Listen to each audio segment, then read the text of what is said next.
দেখো, কাঞ্চন মল্লিক যেটা বলেছে সেটা দুঃখজনক। আমি আগের বারে সেটাকে সাপোর্ট করেছিলাম। আর এখনও মনে আছে কল্যাণদা যখন ওনাকে গাড়ি থেকে নামিয়ে দিয়েছিল, সেটাকে আমি সমর্থন করিনি। এবং আমি কাঞ্চনদাকে আমি কেশপুরে নিয়ে গিয়ে আমি আমার প্রচারে নিয়ে গেছি।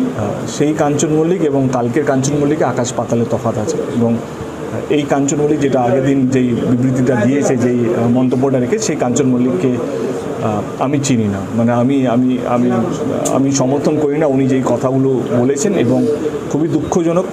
এবং আমারই কলিগ এবং আমারই দলের একজন এমএলএ। তো আমি কাঞ্চনদার হয়ে ক্ষমা চাইছি, কারণ আমার মনে হয় যে কাঞ্চনদার এটা বলা উচিত হয়নি, এবং এইটা পুরোপুরি ওনার ব্যক্তিগত ব্যাপার। কিন্তু যেহেতু উনি আমার দলেরই একজন এমপি, আমি তার হয়ে ক্ষমা চেয়ে নিয়েছি। আমার মনে হয় কি আমাদের সবারই, যেহেতু